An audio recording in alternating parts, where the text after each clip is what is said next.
बहुत समय पहले सरयू नदी के तट पर बसे अयोध्या नगरी में राजा दशरथ का शासन था। वे न्यायप्रिय, वीर और धर्मनिष्ठ शासक थे।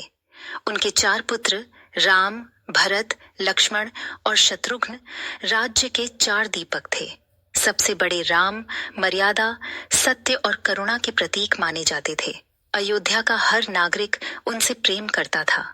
एक दिन राजा दशरथ ने सोचा कि अब वे वृद्ध हो चुके हैं और राज्य की जिम्मेदारी अपने योग्य पुत्र राम को सौंप देनी चाहिए। जब यह घोषणा हुई कि राम का राज्याभिषेक होगा, तब अयोध्या में उत्सव का वातावरण बन गया। हर गली में फूलों की सजावट, मंदिरों में घंटियों की मधुर ध्वनि और नागरिकों के चेहरे पर प्रसन्नता थी। किंतु इसी बीच रानी कैकेयी के मन में मंथरा नामक दासी ने ईर्ष्या का बीज बो दिया। उसने कहा, रानी, जब राम राजा बनेंगे तो तुम्हारे पुत्र भरत का क्या होगा? इन शब्दों ने कैकेयी के मन को विष से भर दिया। उसने अपने 2 वरदानों का स्मरण किया जो राजा दशरथ ने उसे कभी युद्ध में प्रसन्न होकर दिए थे। कैकेयी ने राजा से मांग की, पहला वरदान, मेरे पुत्र भरत को राजा बनाया जाए। दूसरा वरदान, राम को 14 वर्ष के लिए वनवास भेजा जाए। राजा दशरथ के हृदय पर यह आघात किसी वज्र की तरह गिरा। वे अत्यंत दुखी हुए, परंतु उन्होंने वचन दिया था, इसलिए वे मना नहीं कर सके। जब यह बात राम को पता चली तो उन्होंने बिना किसी विरोध के मुस्कुराते हुए कहा, पिताजी का वचन सर्वोपरि है, मैं वन जाऊंगा। राम के साथ लक्ष्मण और सीता ने भी वन जाने का निर्णय लिया। जब वे वन की ओर बढ़े, तब अयोध्या के लोगों की आंखों में आंसू थे। पूरा राज्य शोक में डूब गया। वनवास के दौरान राम, सीता और लक्ष्मण ने अनेक कठिनाइयों का सामना किया। उन्होंने दंडक वन में राक्षसों से युद्ध किया, संतों और ऋषियों की रक्षा की। वे जहां भी गए, वहां शांति और मर्यादा का वातावरण बन गया।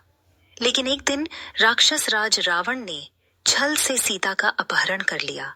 यह घटना लंका में युद्ध का कारण बनी। राम ने वानर राज सुग्रीव से मित्रता की। हनुमान जी उनके सबसे बड़े भक्त बने। हनुमान ने समुद्र पार जाकर लंका में सीता माता का पता लगाया और रावण की सेना को चुनौती दी। फिर विशाल सेना के साथ राम ने लंका की ओर प्रस्थान किया। समुद्र पर पत्थरों का पुल बनाया गया, जिसे आज भी राम सेतु कहा जाता है। भयंकर युद्ध हुआ। राम और रावण के बीच धर्म और अधर्म की लड़ाई छिड़ गई। अंततः रावण का वध हुआ और संसार में फिर से धर्म की विजय हुई। रावण के पतन के साथ ही अहंकार, अत्याचार और अन्याय का अंत हुआ। जब 14 वर्ष का वनवास पूरा हुआ, तब राम, सीता और लक्ष्मण अयोध्या लौटने लगे। इस समाचार से अयोध्या के लोगों का हर्ष का ठिकाना न रहा।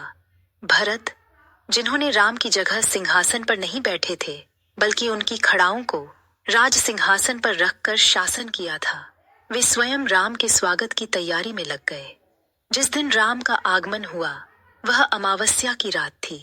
चारों ओर अंधकार था। अयोध्या के लोगों ने अपने अपने घरों को सजाया, द्वार पर रंगोली बनाई और हजारों दिए जलाए, ताकि अंधकार दूर हो जाए और राम का स्वागत प्रकाश से हो। जब राम, सीता और लक्ष्मण ने नगर में प्रवेश किया, तब दीपों की रोशनी ने पूरी अयोध्या को स्वर्ग जैसा बना दिया। उस दिन की रात आज भी दीपावली के रूप में याद की जाती है। वह केवल राम की वापसी का दिन नहीं था, बल्कि यह सत्य की असत्य पर, प्रकाश की अंधकार पर और धर्म की अधर्म पर विजय का प्रतीक था।